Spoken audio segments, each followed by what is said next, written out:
Welcome to SSG law academy. हम कर रहे हैं लॉ ऑफ टॉट। अब तक हमने बहुत सारी वीडियोस लॉ ऑफ टॉट की अपलोड कर दिया हमारे चैनल पे, जिसे आप जाके देख सकते हैं और अपने एग्जाम की प्रिपरेशन कर सकते हैं। There is a separate playlist of law of टॉट। उसी सीरीज़ में आज की वीडियो है लीगल डैमेज। लीगल डैमेज दो तरीके का होता है, इंजुरिया साइन डेमनम और डेमनम साइन इंजुरिया। ये बहुत इंपॉर्टेंट टॉपिक है, ये पूरे हर एग्जाम में आता ही आता है। इंजुरी का मतलब होता है, इंजुरिया का मतलब होता है इंजरी होना, ठीक है, इंजरी होना। डेमनम का मतलब होता है डैमेजेस। साइन का मतलब होता है विदाउट। और इंजरी किसकी? लीगल इंजरी, ठीक है। तो इंजरी का मतलब होता है लीगल इंजरी, लीगल राइट की जो इंजरी होती है वो होना विदाउट डैमेज, किसी और नुकसान से। डैमनम साइन इंजुरिया का मतलब होता है, डैमनम का मतलब होता है डैमेज, साइन का मतलब होता है विदाउट, इंजुरिया का मतलब होता है लीगल डैमेज, लीगल इंजरी, ठीक है। इंजरी होना, लीगल इंजरी के बिना डैमेज होना, और यहाँ डैमेज जो हो रहा है वो लीगल राइट का हो रहा है, लीगल राइट का डैमेज होना बिना डैमेजेस का। तो ये होता है इंजूरियस साइन डेमनम, ठीक है। डेमनम, इंजूरियस साइन डेमनम का मतलब होता है जहाँ पे लीगल राइट का वॉयलेशन हो गया, लीगल इंजरी हो गई, लेकिन एक्चुअल लॉस नहीं था। एक्चुअल लॉस का मतलब है कोई भी पेक्यूनरी लॉस, ठीक है, कोई भी मॉनेटरी लॉस, कोई भी फिजिकल लॉस, कोई भी प्रॉपर्टी का लॉस, ये नहीं था। सिर्फ क्या डैमेज था? लीगल राइट का डैमेज था। तो ये इंजरी साइन डेमनम हो जाएगा।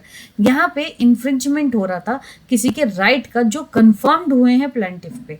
जैसे मेरे कुछ राइट्स हैं जो जैसे राइट टू प्राइवेसी है या राइट टू डू एनीथिंग भी है, ठीक है। तो ये इन्फ्रिंज हो रहे हैं, ये मेरे राइट का अगर कोई वॉयलेशन करेगा तो मैं इंजुरी साइन डेमनम लेके वो मेरे डैमेजेस हो जाएंगे। इसमें डैमेजेस अवॉर्ड होते हैं। डैमेजेस अवॉर्ड का मतलब है कि अगर किसी ने किसी के लीगल राइट्स का वॉयलेशन किया तो उसको डैमेजेस इन रिटर्न देना पड़ेगा। In the consequences of this that injury आपको जो है वो डैमेजेस देने पड़ेंगे। इसका एक बहुत फेमस केस है जिसके थ्रू इसे आसानी से समझा जा सकता है, वो है एशबी वर्सेस वाइट। इस केस में क्या हुआ था, एशबी एक जो है वो सिटीजन थी और वो वोट डालने जाना चाहती थी, लेकिन जो वहाँ का इलेक्टोरल था उसने इनको वोट डालने से रोक दिया, रिस्ट्रिक्ट कर दिया, डिस्पाइट द फैक्ट कि इनका जो कैंडिडेट था जिसको ये वोट डालना चाहती थी वो जीत गया, लेकिन इनका जो राइट टू वोट था वो वॉयलेट हो गया क्योंकि इसने वोट ही नहीं करने दिया और ये इनका लीगल राइट था। तो जैसे ही ये लीगल राइट हुआ ना, ये वोट नहीं करने दिया, इसी चीज़ के लिए इन्होंने, एशबी ने केस किया और इनको डैमेजेस मिले। इन्होंने इसके राइट का वॉयलेशन किया, चाहे वो कैंडिडेट जीता हो या नहीं इर्रेस्पेक्ट है, लेकिन इनका राइट टू वोट जो है वो चेंज जो है वो इफेक्ट हुआ। Bhim Singh versus state of Jammu Kashmir एक बहुत फेमस केस है समझने के लिए। ये लीगल लेजिस्लेटिव असेंबली के मेंबर थे, ये उसको अटेंड करने जा रहे थे। इसी बीच में बिना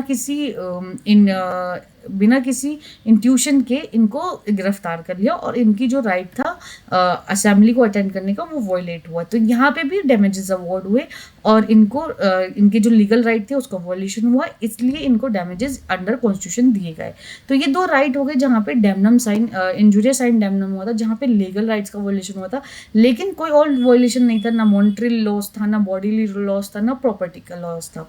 दूसरा जो राइट था होता है वो होता है डेमनम साइन इंजुरिया।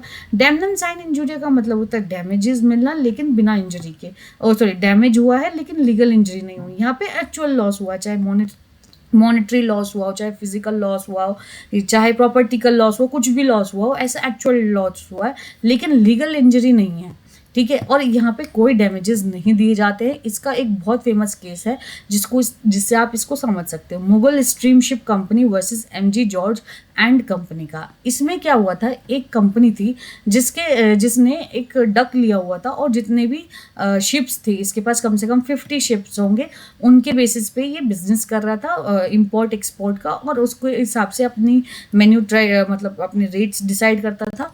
और यहाँ पे 3-4 छोटी छोटी कंपनीज थी जो इफेक्ट कर रही थी, जैसे इसके पास 2 शिप हो गई, 3 शिप हो गई, 1 शिप हो गई। 5 शिप हो गई, ये इन सबको ये इफेक्ट कर रहा था इसका बिजनेस। अब ये सब लोग क्या करते हैं, सारी कंपनीज एक साथ जुड़ जाती हैं, तो इससे क्या हुआ, इनकी शिप भी जुड़ गई, अब इनके पास 10 शिप हो गई, तो ये इसके रेट्स को आप चैलेंज करने लग गए और अपने हिसाब से यहाँ पे डिस्काउंट्स वगैरह देने लगे। अब बिजनेस जो यहाँ का था वो यहाँ शिफ्ट होने लग गया और इम्पोर्ट एक्सपोर्ट का, और लोग इनके शिप्स को यूज़ करने लगे, जिसकी वजह से इस कंपनी को बहुत ज़्यादा इफेक्ट पड़ा। अब इसने केस कर दिया कि मेरे राइट्स का वॉल्यूशन हुआ, तो यहाँ पे ये देखा गया कि इसके किसी राइट का वॉल्यूशन नहीं हुआ। अगर इसको राइट टू प्रोफेशन है, right to do any work है, तो इन लोगों को भी राइट टू प्रोफेशन है, इन लोगों के पास भी ये राइट है कि वो अपना काम कर सके। तो यहाँ पे जो लॉस हो रहा है वो लीगल लॉस नहीं हो रहा है, यहाँ पे लॉस हो रहा है इसका मॉनेटरी लॉस। इसलिए यहाँ पे जो है डेमनम साइन इंजूरिया लगेगा, और जिसका मतलब होता है यहाँ पे लॉस जो है वो लीगल राइट का हुआ ही नहीं है, और इसलिए ये फेल हो जाती है कंपनी और इसको कोई डैमेजेस नहीं मिलते हैं। तो अभी हम एक छोटा सा रिवीजन ये करेंगे कि डेमनम साइन इंजूरिया और इंजूरिया साइन डेमनम में क्या होता है। यहाँ पे लीगल राइट्स का वॉयलेशन होता है, यहाँ पे लीगल राइट्स का वॉयलेशन नहीं होता है। यहाँ पे डैमेजेस मिलते हैं, यहाँ पे डैमेजेस नहीं मिलते हैं, नो डैमेजेस, यहाँ कोई डैमेजेस नहीं है, ये कोई कंसिडर करने की भी पॉइंट नहीं है। तो यहाँ जो टॉर्ट कमिट हो रहा है वो यहाँ पे टॉर्ट कमिट हो रहा है, यहाँ ऑफेंस कमिट हो रहा है, यहाँ पे ऑफेंस नहीं कमिट हो रहा। Thank you.